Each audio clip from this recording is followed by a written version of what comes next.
একটা ঝড়ের রাতে শান্তি আর নেহা দুজন গর্ভবতী নারী একটা সরকারি হাসপাতালে ভর্তি হয়। দুজন শীঘ্রই বাচ্চার জন্ম দিতে চলেছিল, কিন্তু নিয়তির হয়তো তা পছন্দ ছিল না।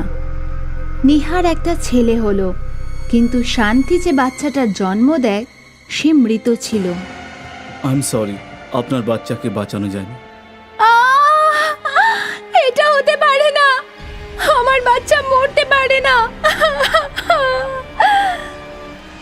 শান্তি খুব বড় একটা ধাক্কা খায়। সে এই ধাক্কাটা সহ্য করতে পারে না আর তার হার্ট অ্যাটাক হয়ে যায়। ঠিক সেই সময় নার্স শান্তির সামনে দিয়ে একটা অন্য বাচ্চা নিয়ে আসে। নার্স সেই বাচ্চাটাকে নেহাকে দিয়ে দেয়। এই নিন আপনার বেবি, খুবই স্বাস্থ্যবান। ধন্যবাদ, আপনাকে অনেক অনেক ধন্যবাদ। এই সময় কষ্ট পেতে পেতে শান্তি মরে যায় আর তার আত্মা তার শরীর ছেড়ে বেরিয়ে যায়। আর তার আত্মা ওই বাচ্চাটাকে দেখেই যাচ্ছিল। ও আমার বাচ্চা, ওই মহিলার কোলে আমার বাচ্চা, আমার বাচ্চা আমাকে ফেরত দিয়ে দাও, দিয়ে দাও আমায়। শান্তি ওই বাচ্চাটাকে কেড়ে নেওয়ার জন্য নেহার কাছে যায়, কিন্তু এখন সে ছিল শুধু একটা আত্মা। সে অনেক চেষ্টা করলো বাচ্চাটাকে ধরার, কিন্তু সে কিছুই করতে পারল না। আমার বাচ্চা, আমার বাচ্চা। শান্তির আত্মা জানতো যে তার শক্তি চাই। সে ঘুরতে ঘুরতে একটা শ্মশানে গিয়ে পৌঁছায়। এখানে জ্বলন্ত চিতার সামনে একজন তান্ত্রিক সাধনা করছিল। দাঁড়া দাঁড়া, তোর যা চাই সেটা আমি তোকে দিতে পারি। তুই নিজের বাচ্চার কাছে যেতে চাস, আমি তোকে সেই শক্তি দিতে পারি। সত্যি? কিন্তু তুমি আমাকে সাহায্য কেন করবে? আমি তোমাকে এর বদলে কি বা দিতে পারবো? আমার কিছুই চাই না, আমি শুধু একজন মাকে সাহায্য করতে চাই।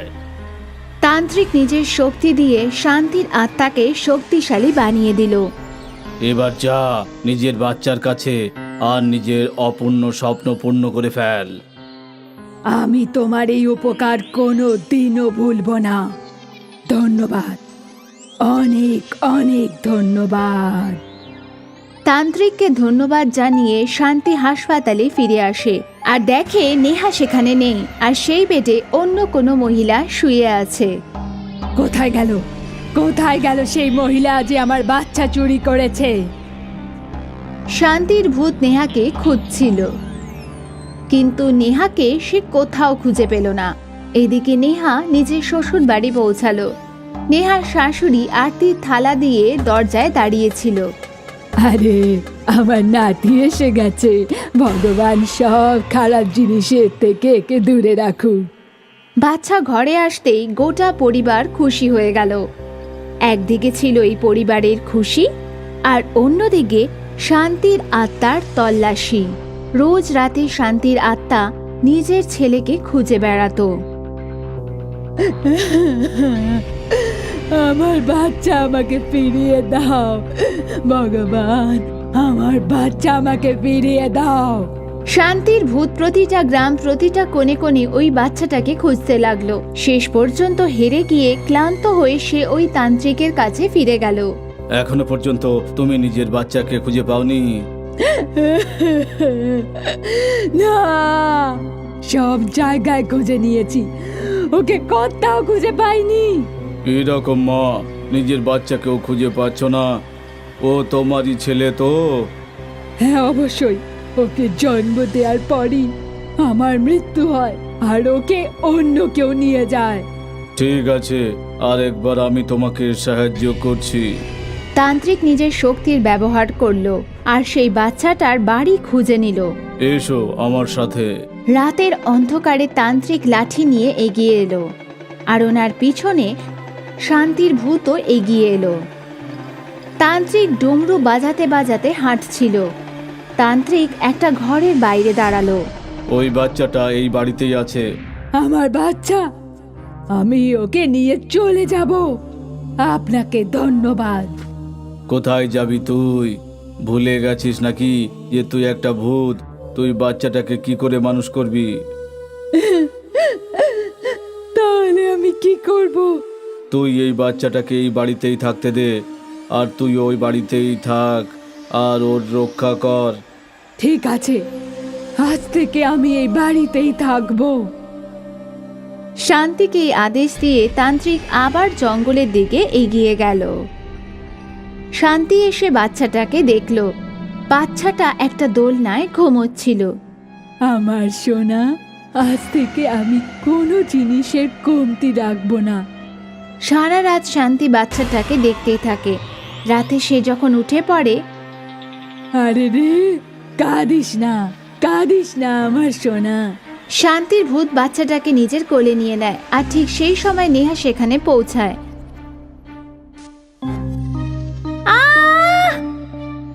বাচ্চাকে হাওয়ায় উড়তে দেখে নেহা চমকে ওঠে আর অজ্ঞান হয়ে পড়ে যায়।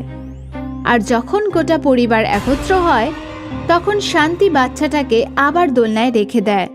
কিছুক্ষণ বাদে নেহার জ্ঞান ফেরে। ওই বাবু, বাবু হাওয়াতে উঠছিল। নেহা, মনে হয় তোমার কোনো ভুল হয়েছে। এরকম কিছুই হয়নি। বাবু তো দোলনায় ঘুমোচ্ছে। কিন্তু আমি নিজেই দেখেছি। তোমার কোনো ভুল হয়েছে নেহা, তুমি এখন বিশ্রাম নাও। এখন ক্লান্তের শরীরে এই ধরনের ভুল হয়ে থাকে। নেহা বুঝে উঠতে পারছিল না যে কোনটা ঠিক আর কোনটা ভুল। ও যেটা দেখছিল সেটা কি ভুল ছিল? যাই হোক, এই ঘটনার পর বেশ কিছুদিন কেটে গেল। একদিন গায়ত্রী নিজের নাতিকে তেল মালিশ করছিল। আমার বাবু খুব তাড়াতাড়ি হাঁটবে। গায়ত্রীর মালিশের চোটে বাচ্চা কাঁদতে থাকে। আর এটা শান্তির ভূত হজম করতে পারে না। শান্তির ভূত গায়ত্রীকে থাপ্পড় মারে। কে কে এখানে? কে? গায়ত্রী ভয় পায়। সে বুঝতে পারে তাকে ছাড়া ওই ঘরে অন্য কেউ আছে। গায়ত্রী সেদিন পুরোহিতের কাছে যায়। পুরোহিত নিজের হাতে নিয়ে বলে, নিশ্চয়ই কোনো আত্মা বাচ্চার আশেপাশে আছে। কি? ওই আত্মাটা আমার নাতির কোনো ক্ষতি করবে না তো? ক্ষতি করার হলে আর তক্ষণে করেই দিয়ে তো। এবার আমরা কি করতে পারি? আমাদের ওই আত্মাটাকে শান্তি দিতে হবে। আমি কালই আপনার বাড়িতে আজ যজ্ঞ করব। ঠিক আছে।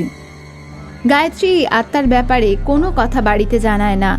নেহা, কাল আমাদের বাড়িতে একটা যজ্ঞ আছে, বাবুর জন্য। সব আয়োজন করে রেখো। পরের দিন পুরোহিত আত্মাকে শান্তি প্রদানের জন্য বাড়িতে যান। উনি নিজের যজ্ঞ শুরু করেন। একদিকে উনি মন্ত্র জপ করেন, অন্যদিকে শান্তির আত্মা কষ্ট পায়। শান্তির ভূত দরজা জানলায় ধাক্কা মারতে শুরু করে দেয়। বাড়ির লোকেরা ভয় পেয়ে যায়। এসব কি হচ্ছে? আমাদের বাবুর সাথে একটা আত্মা রয়েছে। এসব তারই মুক্তির জন্য করা হচ্ছে। এসব বলতেই ওই আত্মা সবার সামনে চলে আসে। তোমরা আমাকে মুক্তি পাওয়াতে চাইছো? পারবে না দিতে। আমি কোথাও যাব না, এখানেই থাকবো আমার বাচ্চার কাছে। ও তোর বাচ্চা নয়। কে বললো ও আমার বাচ্চা নয়? ও আমারই বাচ্চা। আমি ওকে জন্ম দিয়েছি আর আমার মৃত্যু হয়ে যায়। না, এরকম কিছুই হয়নি। তুই যে বাচ্চাটাকে জন্ম দিয়েছিস সে মৃত ছিল। এই বাচ্চাটা নেহার। তুমি মিথ্যে বলছো। আমাকে মিথ্যে বলে মুক্তি পাইতে চাইছো। আমি সত্যি বলছি, তোমার ভাগ্যেই এটাই ছিল। সেই সময় তান্ত্রিক বাড়ির ভেতরে আসে। আপনি এনাদের বলে দিন যে এটা আমার বাচ্চা আর আমি ওকে আমার সঙ্গে নিয়ে যাব। না, এটা সত্যি বলছে। এই বাচ্চাটা তোমার নয়, বরং এই মেয়েটার। তুমি একটা মৃত বাচ্চার জন্ম দিয়েছিলে। তাহলে আপনি আমাকে এখানে আনলেন কেন? তোমার যন্ত্রণাকাতর মমতাকে দেখে আমার মনে হয়েছিল তুমি বাচ্চাটাকে দেখলে তোমার অপূর্ণ ইচ্ছে পূর্ণ হয়ে যাবে। তারপর তুমি এই পৃথিবী ছেড়ে চলে যাবে। না না না, তুমি মিথ্যে বলছো। শান্তির ভূত নেহার হাত থেকে বাচ্চাটাকে কেড়ে নেওয়ার চেষ্টা করল। আমার বাচ্চা দিয়ে দাও, দিয়ে দাও। ঠিক তারই পর তান্ত্রিক নিজের শক্তি দিয়ে শান্তির ভূতকে দূরে ফেলে দেয়। আমার কথা শোনো, এটা তোমার বাচ্চা নয়, এটা ওই মেয়েটার। না, ও আমার বাচ্চা। শান্তির ভূত আরেকবার বাচ্চাটাকে কেড়ে নেওয়ার চেষ্টা করে, কিন্তু এবার তান্ত্রিক নিজের শক্তি দিয়ে শান্তির ভূতকে ভস্ম করে দেয়। আমার বাচ্চা, আমার বাচ্চা! শান্তির ভূত চলে যায়। আর কোনো দিনও এই বাচ্চার আশেপাশে দেখা যাবে না। আর তারপর তান্ত্রিক আবার তার শ্মশানে ফিরে যায়, জ্বলন্ত চিতায় সাধনা করতে।